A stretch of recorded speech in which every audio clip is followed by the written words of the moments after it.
So remember the Alabama baseball gambling scandal, and of course then Iowa and Iowa State dealing with that, and who knows the next program that have to get hit with the possibility student athletes or even others on staff have been a part of gambling.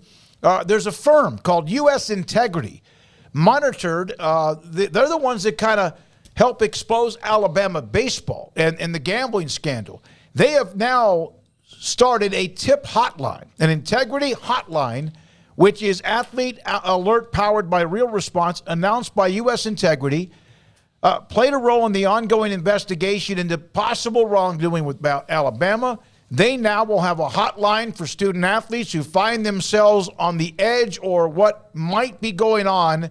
Tips as well to regulators who can then verify what might be happening with law enforcement of anyone who might be a part of this. So trying to react as fast as they possibly can, and so there we are. And so U.S. Integrity trying to react. It's been about a week and a half or so. They now have the hotline for student athletes and for anyone else that knows there might be something going on. Yeah, I wonder how much it will get used. Hopefully not a lot, but based on the last week, it feels like they could get a lot of tips. I don't know. I don't know if you're going to get a flood of tips. Yeah. Texting 843-USI, tips, protects and enhances the integrity and purity of competition and also ensures anonymity and safety, according to the CEO and founder, David Chadwick.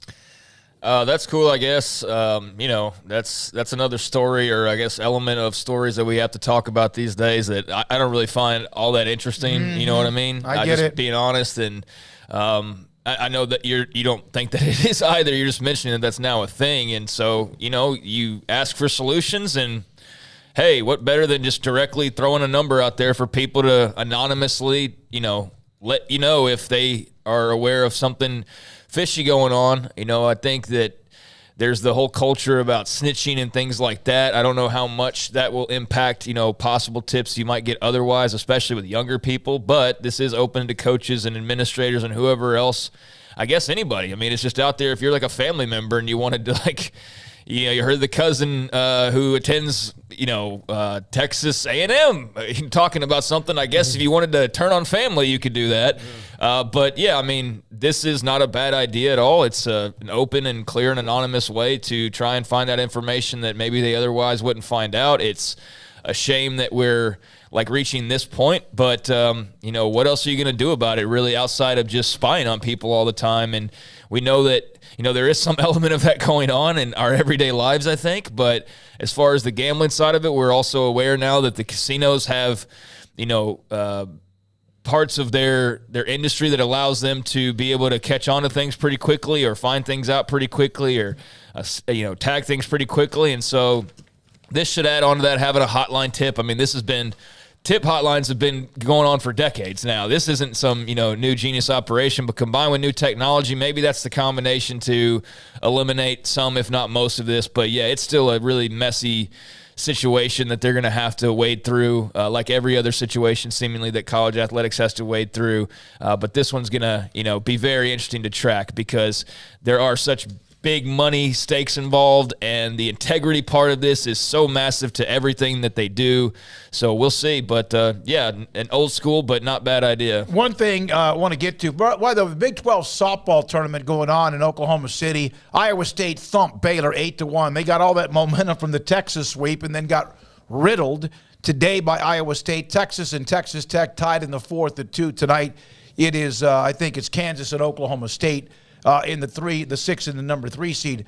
But, most of the time these days it seems like the tips is after there's been something, maybe someone missing or a murder or whatever. It's almost like after the fact. Not that there's not tips and hotlines, but it seems like that's when you hear about it. Well, if you heard about the murder before it happened, there probably would have been a murder.